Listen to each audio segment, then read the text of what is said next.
And welcome, Hoosier fans, to another episode of the Assembly Call. As tonight, the Indiana Hoosiers lose to the Iowa Hawkeyes 77-63.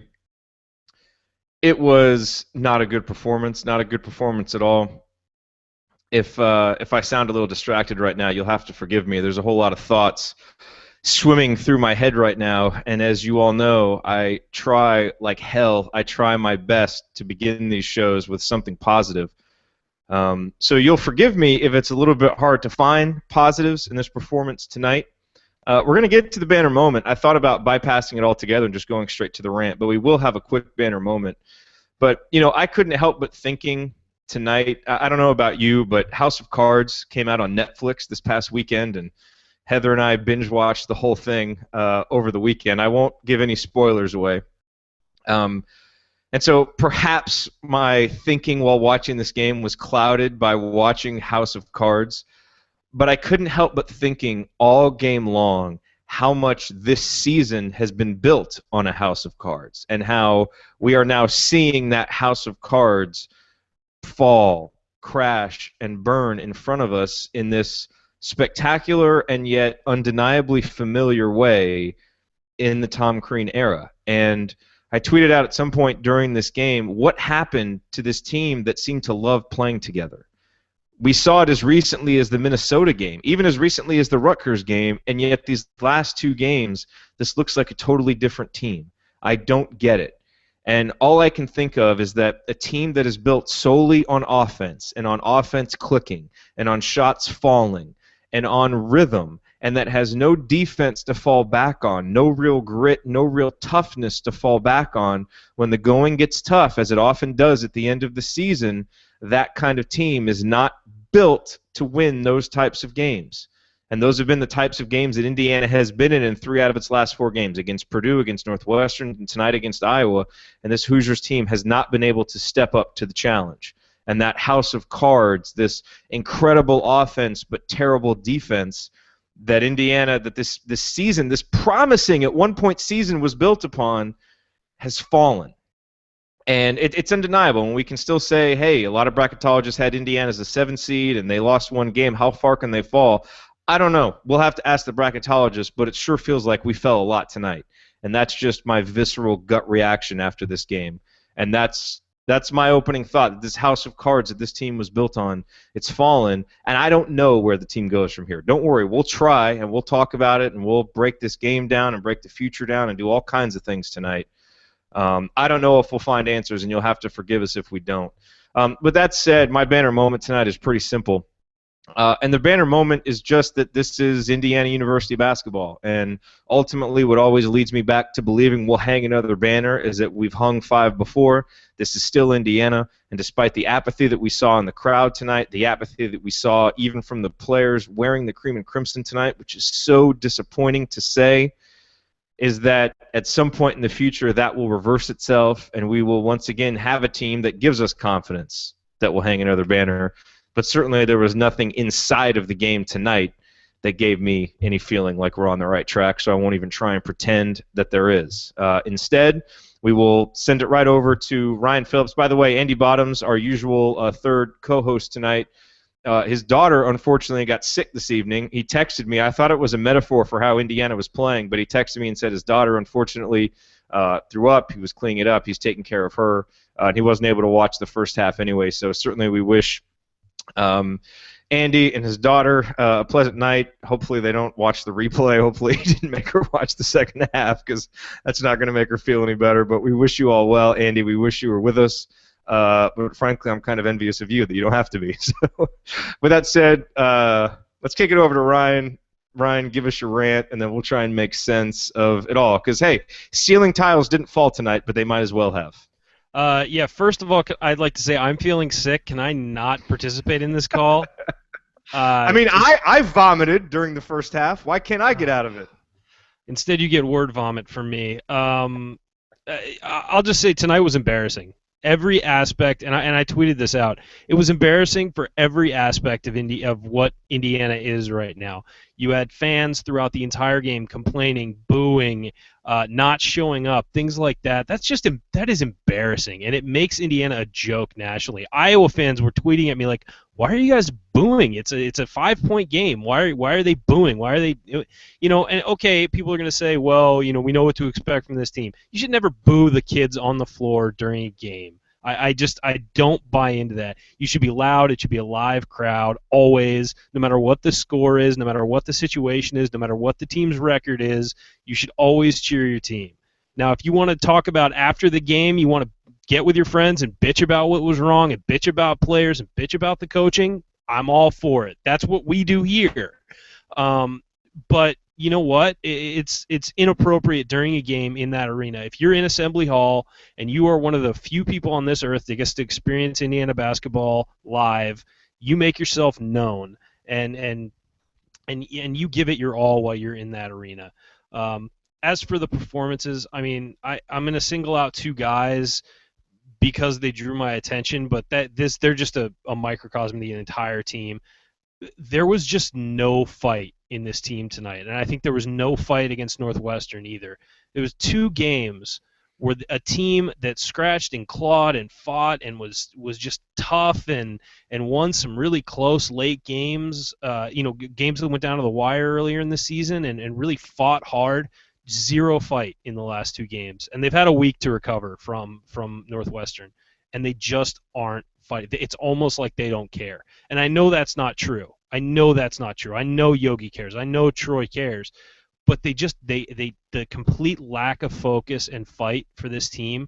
You almost feel like it's like there's a cloud over him. And my two examples are Robert Johnson and James Blackman. I mean, Robert Johnson, God love him, and I think he's got a bright future, but he was absolutely worthless for most of the game tonight. And on offense, a lot of times the offense, guys would get back in after a timeout or something and be like, okay, we've got to cut, we've got to move, and you could see the energy, and they'd swing it to Robert Johnson on the wing, and he would hold it. And everybody would go through their cuts on whatever play was called, and he would not move the ball. He would just stand there holding it. And if no one's open, Robert, dribble the ball, move it, make the defense react. Don't just stand there and wait for someone to come get the ball from you, which is essentially what he did. And it happened at least half a dozen times in key possessions where the offense would just completely come to a standstill when he had the ball. And at that point, I mean, this far along in his freshman season, he's got to realize, okay, if I'm not going to do anything, I've got to give the ball to somebody who is, and I've got to make sure they get it. And just standing there, and the shot clock is winding down, and they're trailing, and he's just not doing anything. And then James Blackman Jr., I mean, he's still, at this point of the year, he jogs through cuts. He doesn't get back on defense. He has zero awareness defensively of where his guy is, where his guy is going, anything. And he's almost all ball focused. He just has his head turned around at the ball, tries for steals and things like that when he's not a great defender and shouldn't be doing that anyway. And I'm singling these guys out, but don't think I'm letting anybody else off the hook because they are just the examples I've got for the attitude of the entire team. When you're behind, you need to cut harder on offense. You need to get the ball and drive it at the hoop. Do whatever you can to make something happen instead of just passively waiting for the game to end. And if you're not going to try and you're not going to fight and there's not enough pride in that name on the front of your jersey, then there's no point of even showing up. You might as well just not show up for the Michigan State game. It's pointless if you're not going to try and not going to fight. And this team is right in that situation right now. We can talk about why. We can talk about, everything else, and we're not really going to get in. I don't think we're going to get into that too deeply tonight. But you know what? It's on everybody in that locker room. I don't care if you're a walk-on the bench. It's on you too. Everybody in that locker room, coaches, players, anything, is at fault for this. And unless they completely turn it around and completely change the trajectory of the season, this team is headed for the NIT, and there's no question about that. Yeah. I don't want to completely avoid the elephant of the room, and everybody's tweeting at us. And look, after a performance like Northwestern and a performance like tonight, everything's on the table. And this has not been a show that has entertained a whole lot of talk about coaching changes and this, that, or the other. And we're not going to entertain that tonight during the show. I think when you have performances, here's what I'll say about this. When you have performances like we had tonight at home and like you have at Northwestern, I think it's reasonable to expect that when this season ends, there's going to be some pretty strong conversations about the leadership of this program, and I think they're going to be warranted conversations. This has always been a show that has tried to focus game by game, supporting the team and the coach that's on the floor and just trying to figure out what we can do, what happened in this game, what we can do in the next game. So, forgive us if we're not going to make this entire show about, potential coaching changes and speculating on names. There will be plenty of time for postmortems when the season is over. What's crazy about this, Ryan, okay, and here's the thing, is Andy's bracketology came out today. All right, bracket matrix. Number one bracketologist the last 3 years is Andy Bottoms. This guy knows this stuff more than anybody. He has Indiana as a 7 seed, with great reasons why. Jerry Palm agreed with him. Joe Lunardi had Indiana as a 10 seed, but he's really not all that good. How does a 7 seed then go out and give you a performance where you're thinking this is an NIT team, and I'm not disagreeing with you. I mean, I know there's some things about this game we can talk about. Maybe we'll get to them, maybe we don't. I feel like it's almost irrelevant at this point. But how does that happen? How do we have a team that plays so good in moments at home against Maryland, on the road against Maryland, the home game against Minnesota, beating Butler? This team had good moments. And it's collapsed, and we all kind of feared it because we've talked about it a lot, about how a lot of Tom Crean teams outside of the 2011-2012 team that peaked at the end of the year, went into the tournament, played Kentucky better than anybody in the Sweet 16 team. The other Tom Crean teams have faded, and this team is doing it again, and I don't get it. It's like they hit a wall. It's like all the chemistry that we not just heard but saw on the court is gone. And I may be asking you an impossible question, but what the hell happened? Like, I'm kind of searching for answers. Maybe you come here for answers. We're searching for them as much as you are.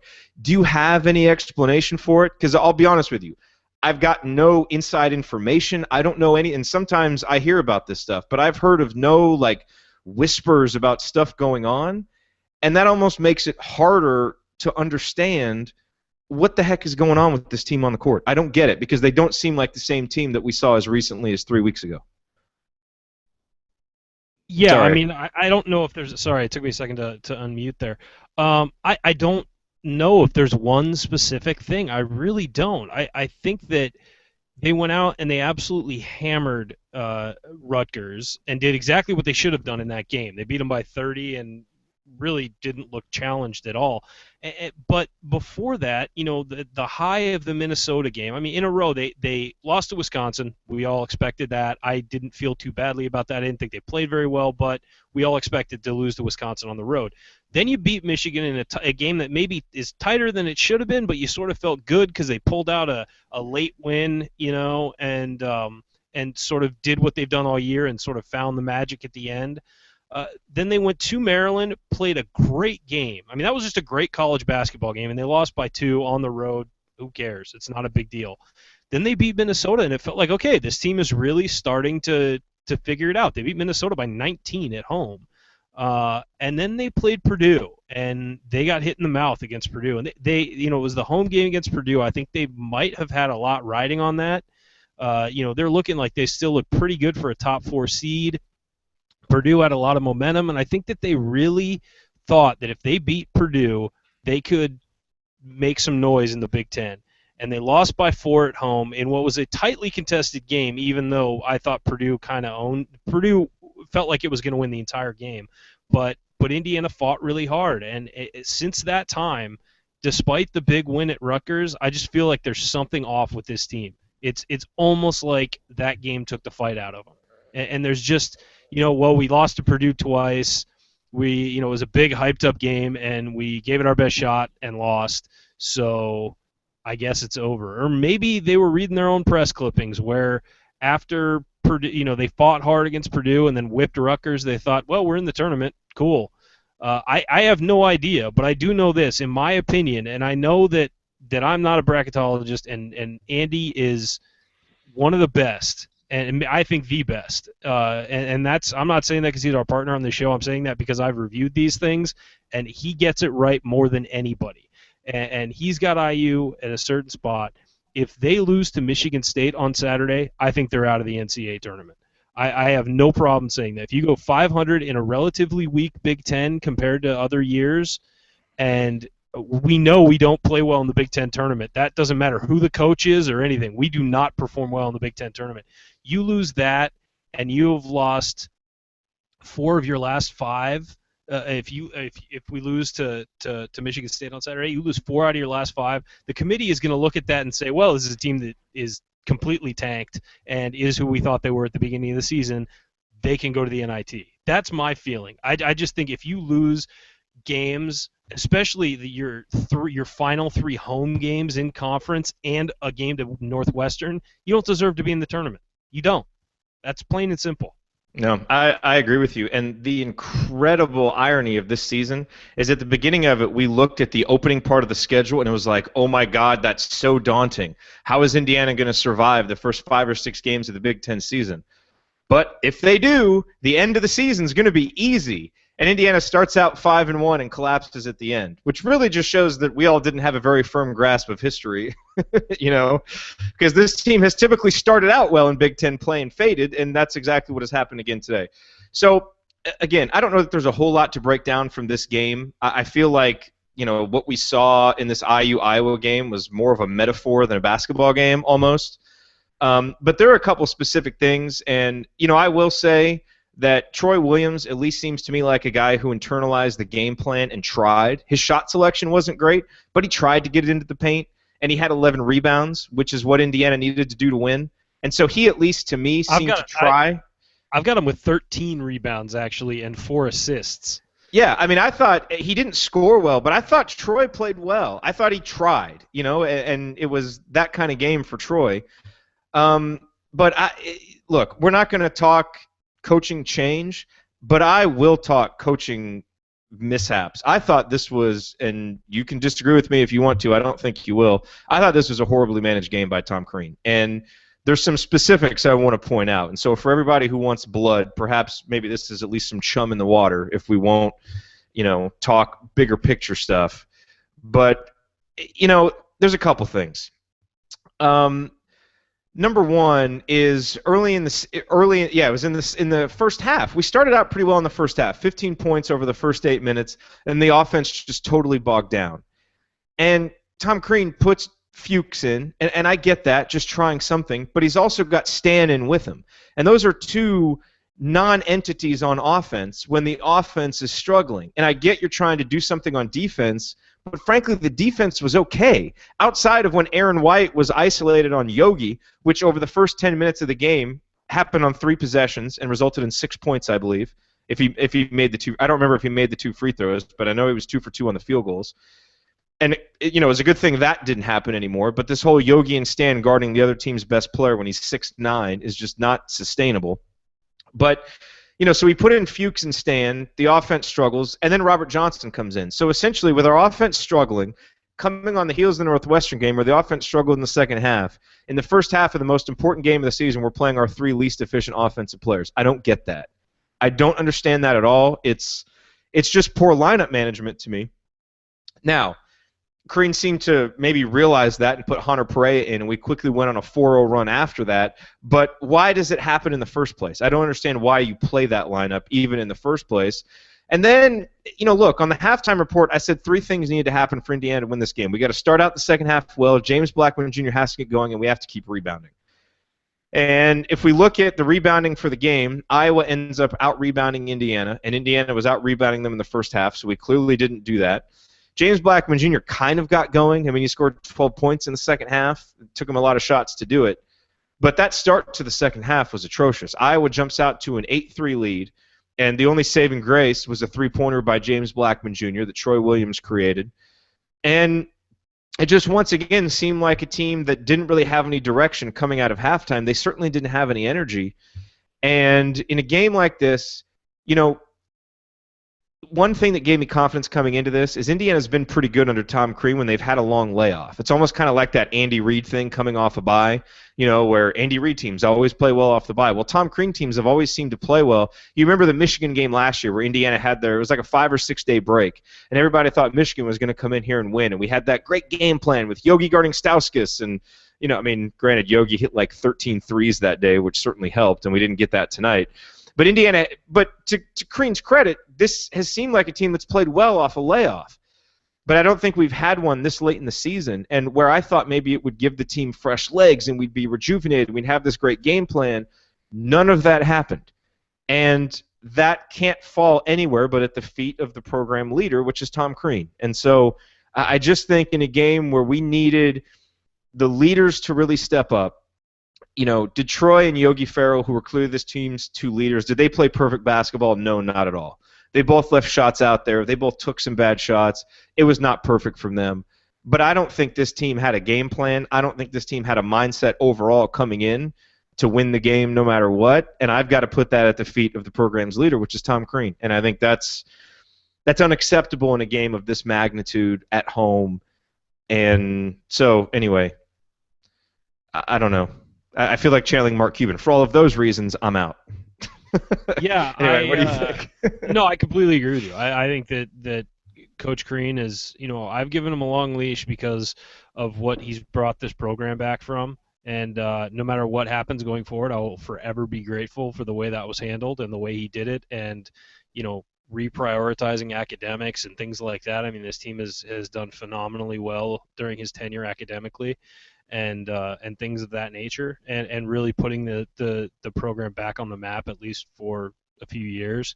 That said, I mean, there's no one else to blame. I mean, you can blame the players, which they deserve some of the blame for just not playing hard and not fighting and not putting forth the effort it takes to win in the Big Ten. But of course, it all falls on the leader of the program, and that's Tom Crean. And so regardless of what kind of person we think he is, and I think that both of us admire him as a person, I think that, yes, you have to blame the guy who is in charge. And however much it sucks to be going through this season, I mean, the blame has to fall somewhere. And of course that's going to be on him. And of course there are going to be issues and people are going to be angry. And I get the fans that are angry right now.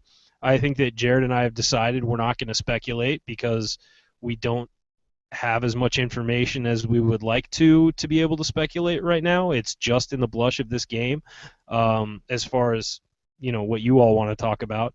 But as far as this game, yeah, no, it was atrocious, and I thought that Northwestern was really bad too, and I think that while it is on the players some, it's definitely on the coaching staff as well, and as I said, it was embarrassing from every level of Indiana tonight, from the players to the coaches to the fans. Everybody was embarrassing. Even if they weren't in the building, it was embarrassing. The fans on Twitter were awful as well. And some will say they were justified in acting that way. But I think you should always pull for your team until the game's over. I agree, and we'll continue to do that. And look, I appreciate everybody. If you're not on our email list, by the way, assemblycall.com/subscribe. Tonight or earlier today, I basically had a therapy session in the email blast that I sent because I had a feeling of dread when I woke up today. And you know me, I'm as positive as anybody, and I can find reasons for us to win no matter what. And I could not shake a sense of dread, and frankly, it was the sense of dread that we'd see exactly what we saw. And I appreciate everybody who, look, at the end of the email, I talked myself into reasons to be positive because there always are reasons to be positive, and I'll always rather focus on those than the negatives.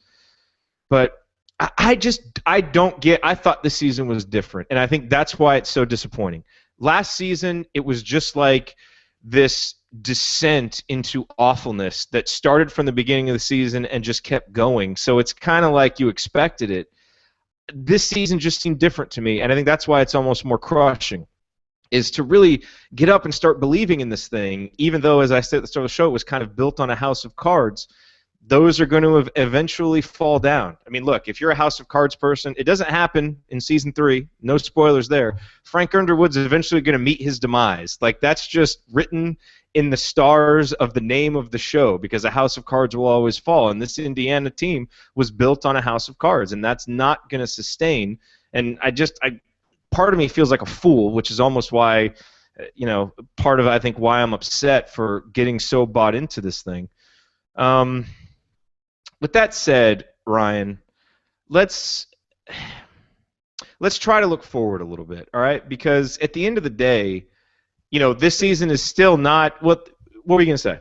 I want to say one thing. I think it's fair to give some credit to some guys who I thought played well. I mean, we talked about Troy. I didn't think Troy played particularly well, but he certainly played with effort, and he showed up, which was rare. I thought Nick Zeisloff played a very good game, and quite frankly, if I'm Tom Crean, Nick Zeisloff starts for James Blackman next game. Mhm. Uh, you lose something defensively, but not much because James isn't really a good defender, and Zeisloft is clearly trying to do stuff when he's in there. And I just feel like James, if he misses a few shots, he's just completely out of the game. I thought Stan Robinson at times played very hard, not necessarily very smart, and I thought Emmett Holt had some nice minutes, but did miss a really easy layup. But Thanks. We just lost all our viewers because you complimented Stan. Way to go. no, I just thought Stan played hard, and looked like at times I he was agree, actually. fighting, and he did some stupid things with the ball, but Stan does that. But I thought that Nick Zeisloft especially really played hard, and he's our leading scorer with 15 points, I believe. So Yeah, if but I'm okay, but it's a microcosm of the season because Nick Zeisloft also gave up the wide open alley oop to Aaron White because he wasn't it's paying true. attention to the ball. That's So I mean, no, it's that's the absolutely true. season. And there's no excuse for that. There's absolutely no excuse for that. But what's really funny though, and odd, is that since Colin Hartman has gone down, this team has no fire.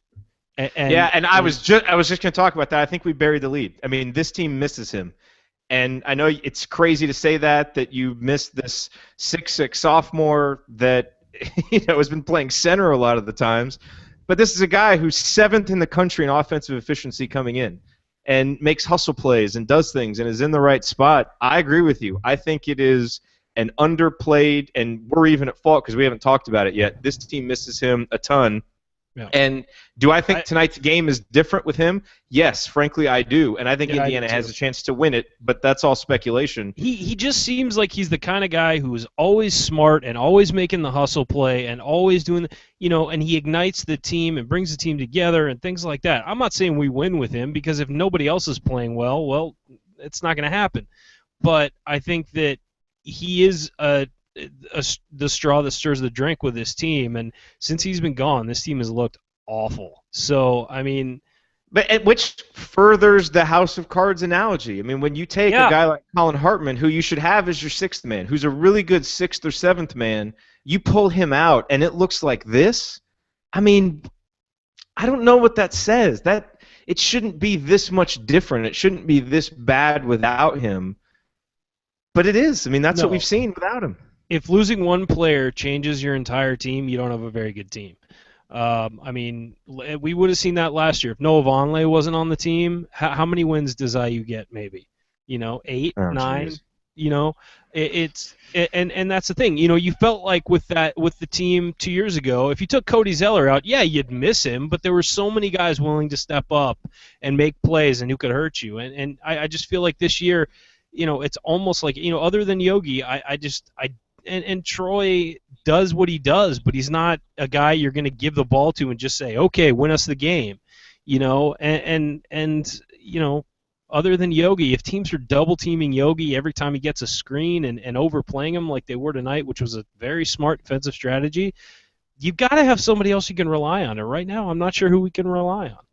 By the way, we appreciate all the questions that are coming in, and there are a lot of them. I'm not singling any individual ones out because we can't get to all of them, but I think we're covering all of the topics that you guys are asking. So forgive us for not calling you out individually. A lot of the questions, frankly, are pretty similar.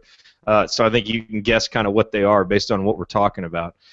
So, all right, let's just, for the sake of argument, let's play some devil's advocate here, Ryan, because it sure feels like the sky is falling and everything is bad. And I'm not even going to argue against that because that's how I feel right now.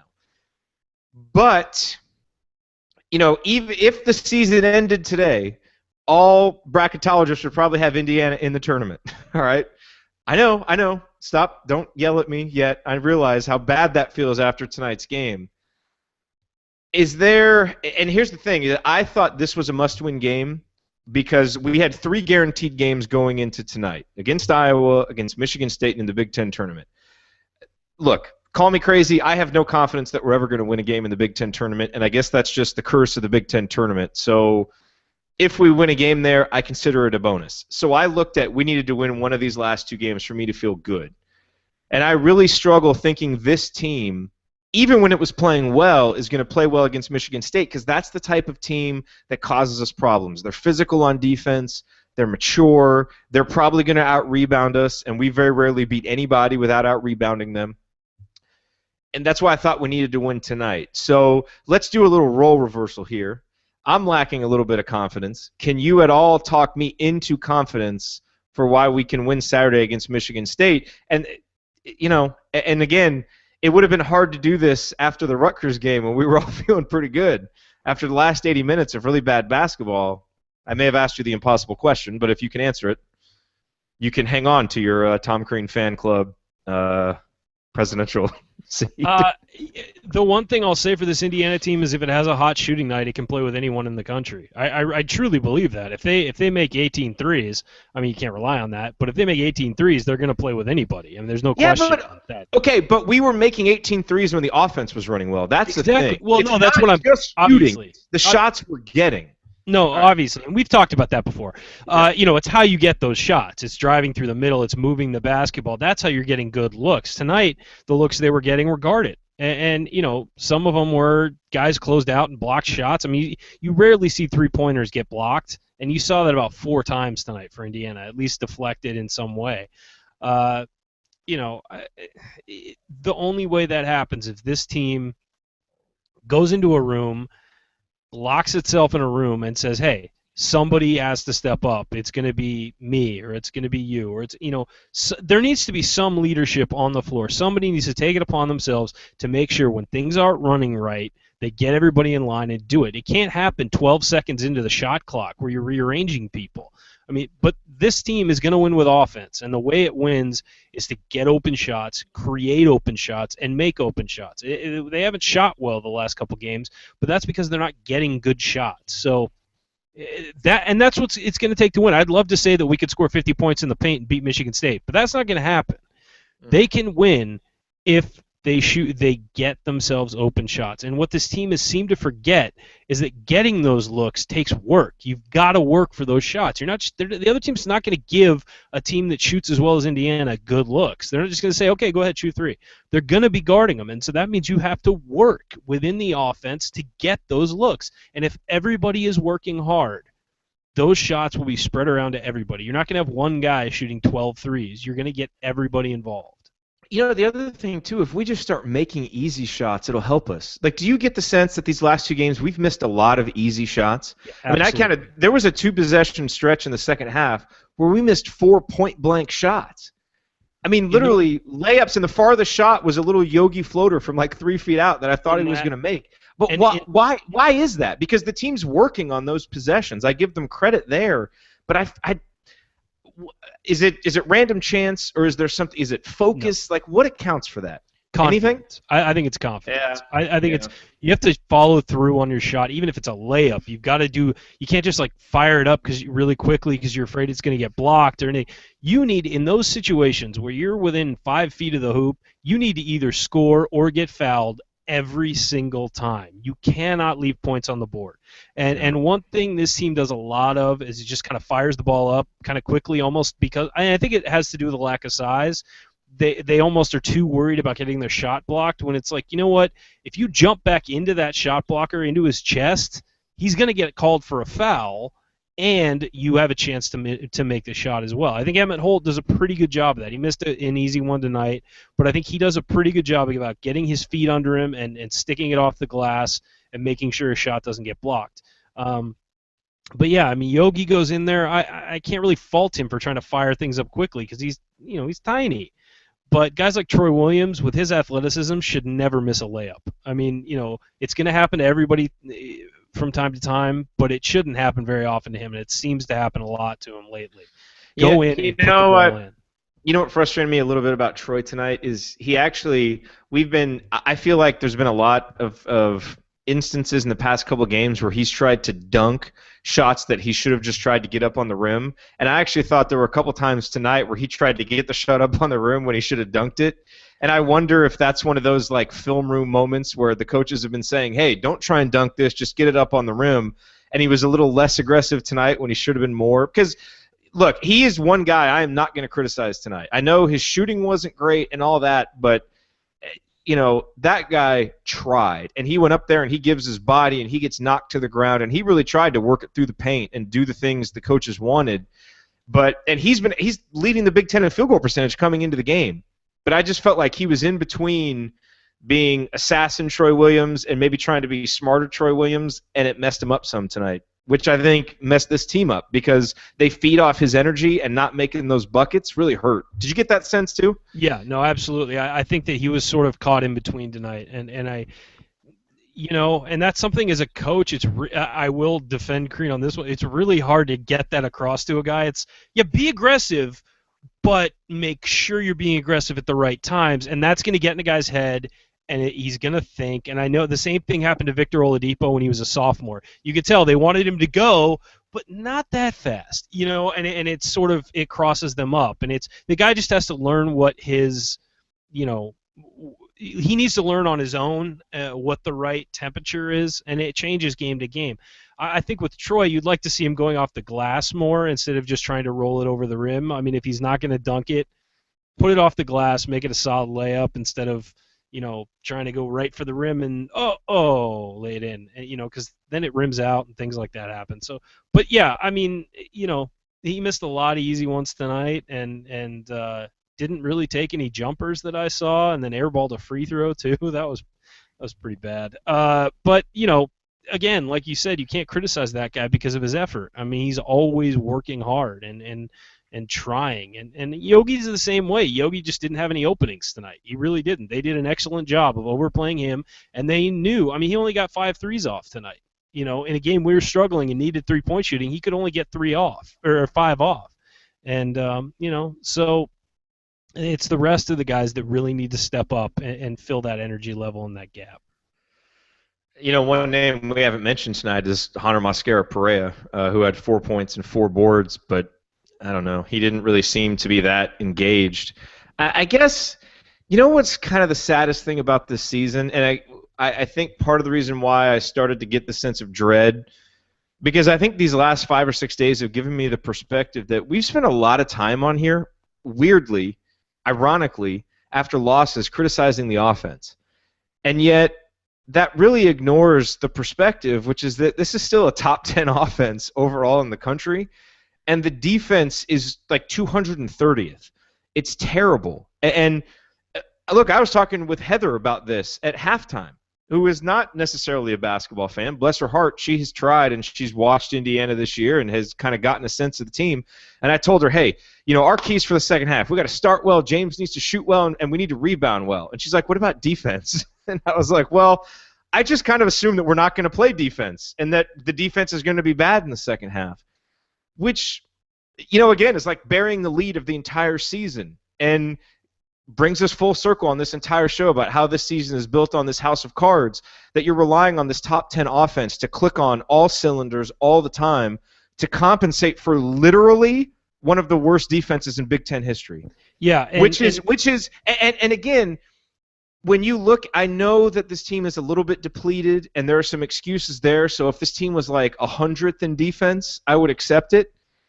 But, man, when you start thinking about it, how bad we are, and the fact that we try and do all this fancy switching defenses instead of hanging our hat on something, when nothing's working, let's at least do something. And I don't get it, because this team is athletic enough to play better on defense. But it was, pretty obvious tonight that there's just it is going to be so hard for me to ever say on this show a lack of effort. I hate criticizing a lack of effort when you're not on the court with somebody. It's just hard to do. But what I think it is, here's what I think it is, that this team doesn't know what to hang its hat on defense. They're unsure of what they're doing, and they're almost overthinking and not confident, and it manifests itself in kind of lethargic-looking play. but I just don't buy that these guys don't try. I just think they don't quite have a clue of what they're supposed to be doing. And it looks worse than it is. And that's not an excuse. That goes on the coaches. I'm not going to just make this blanket statement of they're not trying. I just think they don't know what to do. And I got a real problem with that I think we have failed a little bit on this show to point out as the season has gone on, but it's just smacking us in the face as it collapses here at the end of the year. Yeah, and what's crazy is that last year the defense was one of the best in the country. We were one of the better defensive and rebounding teams in the country, which is the complete opposite of this year. We've mentioned that several times. Defensively, I think part of the problem is that maybe these guys have accepted, well, we're just not good defensively, so we're going to give up points, but we got to go score points. And I've mentioned this before about freshmen sort of losing their steam as the season goes on. Well, as the year goes on, guys' legs get heavy, they get worn down, they're not in as great a shape, and you get bumps and bruises along the way. And one thing that drops every year as seasons go along, especially for freshmen and sophomores, is shooting percentage. Always drops without fail. And you've noticed that over the last few weeks, our freshmen are not shooting very well. They're not shooting threes very well. James Blackman, 2 of 7 tonight. One of those he was very lucky to go in. He overshot it, but it sort of hung up there long enough to go in. And Robert Johnson was 1 of 6 from 3 tonight. And that's been the pattern the last couple of weeks. And what happens, it's part of the reason why I always say in the tournament, people always ask me, oh, well, because I cover basketball, they always ask me, what's your advice for picking a team in the tournament? And I say, well, in the first 2 weekends, it's about guard play, or the first weekend, it's about guard play.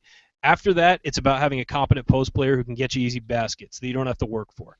And if you look back at the championship teams of the last, decade and a half, I think maybe one of them didn't have any inside scoring. And the reason why is when you're playing that many games back to back to back to back to back, really high intensity games, you're playing 6 in you have to win 6 in something like 3 weeks.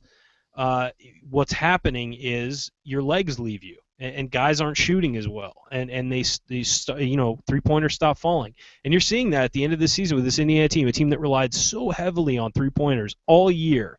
And while they're not taking it, the shots aren't as good, they're also not draining them either. Even when they get good ones. And so it's a confidence thing, but it's also these guys are getting worn down. And when that's all you can hang your hat on is the fact that you can hit a bunch of three-pointers, that's dangerous for your team. You need to be able to do more than that. You need to be able to play defense. You need to be able to rebound. You need to be able to, work the ball around, get it into the paint, and score that way. And this team just cannot do that right now. Indiana scored, what did we score tonight? I can't even see it. 63 points, okay? 30 of that came from the three-point line. That's a problem. And we shot 40%. Exactly. That's not awful. It's not great, but it's not awful. And, but where are they getting the other points? And that's the problem, is where do you get the rest of it? And so, I just think that's a big problem when you hang your hat on three-pointers. It's going to end up biting you at some point, and it's starting to with this team. Yeah. And the other problem too is in a game like this, you rely on Assembly Hall to help you win games like this. And and you opened up talking about how fans shouldn't leave early and do all this, and I agree. And Crimson Cast, everybody Crimson Cast tweeted out something earlier today that really got me thinking, which is that because obviously before the game, everybody's tweeting pictures of Assembly Hall and it looks half full and there's not a very good turnout. And he said, hey, is it possible that people just aren't that excited about Indiana basketball right now? Just not that excited about the product? And I tweeted him back and I said, I don't even fathom that tweet, as someone who grew up going to games and just, I don't know. Even when, we're 6-25 in Crean's first year, I was still excited for every game. But I also had a history of watching Calbert Chaney and Greg Graham and not being too far removed from, the championship years of Knight, which gives you a little bit of a different perspective than maybe current fans have who haven't gone through that. And and I think that was missing tonight, that extra boost to get this team going. Now, granted, the team didn't capitalize on opportunities. I mean, I'm looking at, the second half, and there were a couple really key moments. The biggest one is probably when it was 48-43, the crowd's cheering, we're on the break, Yogi's got a three, and he pulls up, and I was, it wasn't a great shot. I was okay with it, but he missed it short. They go down and make a three, and now it's 51-43. It didn't even look like he jumped on that shot. It was really No, weird. I mean, it was like not a one-legged jump, and it was I in know. traffic, and I know what he's trying to do, but you're right. It's kind of like, And it probably wasn't a good shot. Yogi No. gets the benefit of the doubt, No. and actually I feel like now we've said that at the end of the Maryland game, the end of the Purdue game, and there. So, unfortunately when Yogi's getting the benefit of the doubt, it's, whatever. But it's, I mean, maybe we don't get a better shot than that based on how the offense was going. But there were a couple key moments tonight where the team didn't help the crowd get into it. And, it's just like they wanted to work together, kind of, and it didn't work, and they just went their separate ways. And that's not right. Like the apathy that we're starting to see is not right. Like it doesn't feel like Indiana basketball right now. And I don't fathom this idea of maybe people just aren't excited, but I get excited just seeing the team come out there, and we do the post-game shows and all that, and maybe we're not representative of the fan base at large, but when this team is really rolling, Assembly Hall is rocking on nights like tonight, and it wasn't. And instead of placing the blame on the people who were there, maybe it is time to start looking at the product, and instead of viewing it through such crimson-colored glasses and trying to always see the positive, say, hey, something is wrong here. And I think, when you see the decay of this team on defense this year, and just the decay of a team that really seemed to like each other, that doesn't seem like that anymore, you just got to ask why. And none of us have the answers, but just the fact that we're asking why at this point in the season is probably the point in and of itself. And that's not really a question, Ryan. It's just more of a point. I mean, you're probably watching the Twitter feeds just like I am, and there were 6 guys that came to the podium tonight for the post-game press conference, and they all just seem kind of at a loss for what to say, just like the rest of us are. I haven't seen Tom Crean's comments, but I don't know. I mean, look, the funny thing about this is every 40 minutes it can change. And Indiana could come out and play great against Michigan State and win, and we start to feel better about things. It's just it's hard to believe that'll happen right now. And I don't know, maybe Colin Hartman comes back and that sparks this team, so maybe that gives you some hope. But I don't know. I mean, give me, step back, try and float yourself 30,000 feet in the air. Give me your overall feeling. I mean, I know that we both feel like crap about this specific game, but let's try and separate ourselves from the disappointment of this moment and me from the disappointment of the last, 80 minutes where after saying this team seems like it's peaking, they clearly are not. Ouch, Jerod. Ouch. Yeah, maybe the worst. Maybe the worst. You know what? As soon as I nailed the Yogi prediction in the Maryland game, where I even got the amount of points he would score right, I had to know that would come. I would fail in just you should have quit while you were ahead, Morris. I know. Peaking at the right time. 80 minutes later. I've got some positive IU basketball news, and I'm sure everyone wants to hear it. Cody Zeller started and had a double-double tonight in 21 minutes. Hey. As the Charlotte Hornets beat the Lakers. He had 10 points and 11 rebounds, played 21 minutes, 4 of 6 from the field. Way to go, Cody. We know he's a big fan, so of course he's listening on his iPod. I mean, my overall perspective is just, I mean, it's a team that I think, it's like the fighter who faces a great. Okay, I'm a huge boxing fan, and my example would be Julio Cesar Chavez against Meldrick Taylor in 1990. Meldrick Taylor was this amazing, sort of like a Floyd Mayweather kind of guy, except for like a good guy, who was just this amazingly skilled boxer. Julio Cesar Chavez was just this really grizzled old Mexican fighter, old style. I mean, he wasn't very old at the time, but undefeated and however God knows how many fights, 70-something fights, and just really tough. And Meldrick Taylor went out there and was razzle dazzle and flash, ripping off 7-punch combinations and things like that, and probably won most of the fight. But Julio Cesar Chavez in every round was landing these really hard punches to the stomach, to the face, like everything. I mean, these are punches that break bones, you know. And throughout the fight, Meldrick Taylor just dominated. He was so fast and so quick.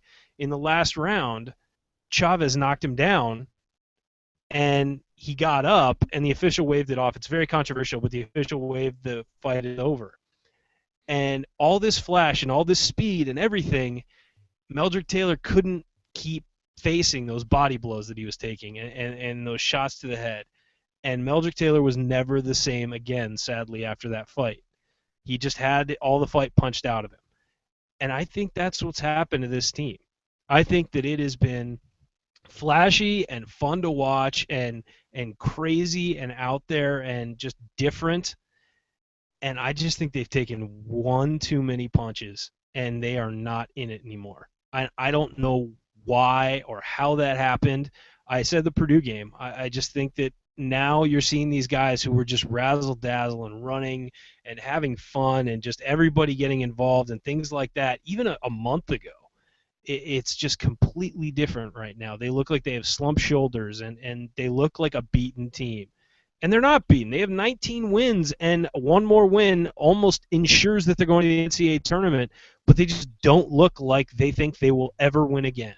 And I don't know what happened. I don't know what it was specifically, but they look like they've had all the fight taken out of them. Man, the assembly call, where we try to make sense of tough losses with comparisons to House of Cards and old boxing references. That was great. I mean, I agree with you. I feel like any game we've taken a body blow, we really haven't been able to come back. And frankly, Tom Crean's comments right here almost back you up. You know, he says if there's a recurring theme, we get disappointed when we're not making shots, which I don't know. I feel like we could spend 75 minutes unpacking that quote alone. I mean, making or missing shots should not. I mean, I learned this back high school basketball. David Wood, West Lafayette High School. That's where I went to high school, yes, in West Lafayette, after growing up in Bloomington. But, I mean, I know, hey, but whatever. By the way, we should have a whole episode about the conversation when my dad came home after coaching at IU for 10 years, and at dinner he's like, hey, by the way, we're going to Purdue. Very weird conversation. I'd watch a discussion about that. Very weird conversation in our house. But I mean, like, you know, because I was a shooter, and that was really my whole game. I was almost kind of like Nick Zeisloft, where my senior year of high school, I made more threes than I even attempted 2-pointers. And if I wasn't making threes, you know, I wasn't really that valuable. But even I had to know that it's not really whether you shoot well or not that dictates if you play well. Are you moving the ball on offense? Are you playing hard on defense? Are you doing what you're supposed to be doing? I mean, that seems like the kind of quote to me, you know, we get disappointed we're not making shots that you're making in late November or early December. Even with freshmen, how are you not matured past that by now? That seems to me, well, there's two things. Number one, it seems like kind of a program maturity thing to me, which I get when you're relying on freshmen is going to be a little bit up and down. But it's also when your whole team is built on offense, I guess I get why that's the case, because this team, when they look at the games when they've really had success, they've shot really well. And when they haven't played well, and I guess that defeatist attitude, it's like a self-fulfilling prophecy almost, which is really disappointing at this point in the season. But, I mean, I don't know. I mean, if that's where we're at right now, you know, we get disappointed where we're not making shots. That's not a team that I have a lot of confidence in going forward, frankly, because, I mean, you and I both know as guys who have played basketball, you get extra confidence from making shots, but you don't take your confidence from making shots, right? You know what I'm saying? Like, you understand the distinction? Like, you get hyped making shots, and it gives you that extra gear, but missing shots doesn't change your mentality. No, it helps with confidence, but you also know that you can always fall back on other things, and that's the thing. Yeah. Is where you were a shooter. I was a shooter too, but I also was best defensive player on my team, and so I would, that was my thing is I would lock down whoever I was playing, and I knew that if I was having a crappy game from the field, at least I was helping defensively. I mean that's and so Yeah. that's what you have to have other things you fall back on, and that was my point about this team having just one dimension really, and we all hope that a big man would develop, and that never really has happened. I think Hunter Perea, God bless him, is trying, but we all know he's not going to be a guy who calls for the ball in isolation on the post and goes to work. So you're going to have to find ways to score in there without having a pure post guy. So you're right. I mean, it's not just about shooting. And when somebody says make shots, they could mean layups, they could mean anything. So I've always said it's hard to just sort of look too much into post-game comments, especially after disappointing loss like this. But at the same time, yeah, no, the problems are not the offense. I mean, the offense stunk tonight. If you play defense and have a halfway decent game, you might win with 63 points. I mean, that last year's team could have won with 63. Last year's team would have begged for 63 points in some games. So I think it's all about perspective, and you need to perform on both ends of the floor. You need to, have all your defensive assignments figured out. You need to rebound. You need to, even if you commit a foul on a guy, make him regret going up for an easy layup. I don't hurt anybody. But, hammer a guy with a clean foul if you need to discourage him from going up. I mean, things like that, that's, don't undercut anybody, don't get anybody hurt, but, punish someone if they're going to try and get an easy layup on you and things like that. You've got to, there's just more to a game than offense. And it stinks because Tom Crean has coached two decent defensive teams in Indiana, I believe, and it just has not shown up at all this year, and it seems to be getting worse, actually. Yeah, it does. Well, the players are done talking. The coaches are done talking. I suppose it's probably time for us to be done talking because I feel at this point we're probably going to repeat ourselves. I've got a hot sports opinion for my final thought, but I'll go to you first. If you want to give your final thought on tonight, the big picture, whatever. Actually, before we do that, we'll give Andy Bottom's final thought real quick, which is simply that, this team is basically at this point what we thought it was, and they continue to not play very good defense, which leaves the offense with very little margin for error, which creates losses like this. That's pretty much been Andy's refrain all season. And frankly, he's probably been the most steady of all of us, as he typically is, and he's been right. So credit to you, Andy Bottoms. Even when you're not here, we can give your points because they haven't really changed much since the beginning of the year. So it'll be interesting to see where he has Indiana in his bracketology next Tuesday, because obviously that'll include the Michigan State game. So anyway, Ryan, your final thought. I'll close it out, and we'll move on. By the way, I'm picking Michigan State on Saturday just so we can get that out of the way. But, my final thought is, I mean, this team needs a leader. It needs leadership. It needs someone to step up and say things need to change, because the pattern of the last couple games, save the Rutgers game, which was essentially a glorified scrimmage, the trend has been heading downward, and nobody seems to have said, no, we're not going to do this. I am not going to let us do this and fall in this direction. And somebody needs to step up, and whether that's at the coaching level, whether that's on the court, I think it needs to be both. I think they need several guys on the court to say, hey, this is crap, we're not doing this anymore, and we can beat these teams and go out with some confidence. I feel like at the first sign of trouble in the last two games, this team has just wilted.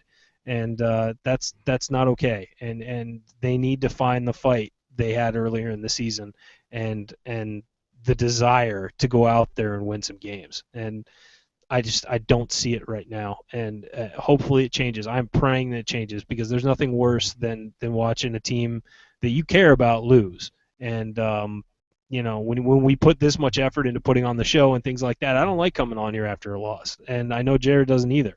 And I'm sure you guys don't like listening to us after a loss, although I'm sure we're fabulously entertaining right now. But this team needs a turnaround, and it needs somebody to help pick them up. Yeah, I'll end the suspense right now. I'm picking Michigan State too, and that's actually the first time I've picked against Indiana this year, and I didn't think I would do that. But when you look at it, when Indiana lost 70-50 to Michigan State earlier this year and barely competed, and the way we've played the last two games, I can try and be as optimistic as I want, but I can't possibly try and maintain any credibility with you all and pick Indiana to win. Now, with that said, even if you think Indiana is going to lose to Michigan State on Saturday, that is not an excuse to put all this negative energy out there about how bad the team is, how much they suck, and fire this and do all that. I don't agree with that because this season is still going. And at the beginning of the year, we said the NCAA tournament would be a success for this team. That's still out there, and if this team wins, they're there. So whether you think Indiana is going to win or you think Indiana is going to lose, in my experience as an IU fan, that has never changed how I approach a game. And if you follow me on Twitter, I'm sure by Saturday I'll talk myself into us winning. But regardless of that, support the team, support the guys, and especially if you're there at Assembly Hall, don't boo the guys on the court. Even if you're, booing the coaches, quote unquote, the team doesn't understand that, and I don't agree with that. There is going to be so much time at the end of the year for a post-mortem, and we'll assess everything, and we'll do it ruthlessly, and we will not hold back. But, if you watch this show, if you're part of this audience, whether you agree or not, at least I think you know that that's what we stand for, that when the games are going on and this team is playing, we're going to support the team 100%, even when that means cheering and giving them our effort and giving them our best when they don't quote-unquote deserve it. Because, frankly, that effort tonight was really bad, and it frustrates me and it makes me upset and all those different things. But stick with your team. At the end of the season, we can break down everything. What this team needs right now is a packed house at Assembly Hall, a crazy fan base that is irrationally behind their team, even though they haven't given them the reason to be, and that helps buoy them to a victory somehow. That would be a great story. Assembly Hall half-filled and a lackluster effort from the Hoosiers, what does that say about us, about the team, about everything? So, my banner moment at the start of the night was, this is still Indiana, and I hope we stand for something, and I hope that what we stand for is that we support our team and we support this program no matter what. And if you follow our lead in anything here at the Assembly Call, we hope it's that, to support the team with as much positivity and optimism as you can muster. And if you can't muster anything, it's better to say nothing than to pile on the negativity, because the negativity is coming with losses. We know that, but let's just save it for the offseason, because this team is still one win away from 20 wins. And if they can get it, maybe we have a game or two to watch come March Madness, come the NCAA tournament. It's still out there. But, college sports teams, more than pro sports teams, I feel like it's a community, and it's important, and the emotion of the fans and the team, it all kind of fits together. And call me crazy, that's just what I've always thought. So if we each kind of individually do our part to not contribute to the dark cloud hanging over this team, maybe they won't feel it quite as much and they'll play a little better. I don't know. Call me crazy. That's what I think. So I'll be here with optimism on Saturday, ready to cheer on the Hoosiers. I hope you will be. And no matter what, we'll be here to talk about it after the game. We appreciate you being part of the audience, watching tonight. Go to assemblycall.com/subscribe. I know Andy wasn't able to be on the show. I do anticipate he'll have his lineup analysis, and so we'll get that out to you tomorrow. Other than that, everybody, again, one win and this team gets in the tournament. I think collectively we've all got to try and find a way to pull together and get that win, and hopefully we have something to cheer for as this season ends. We'll see if the Hoosiers are capable. All right, thanks for watching, and we'll talk to you. Game's on Saturday, right? Is it Saturday or Sunday? Saturday? All right, we'll talk to you all on Saturday, everybody.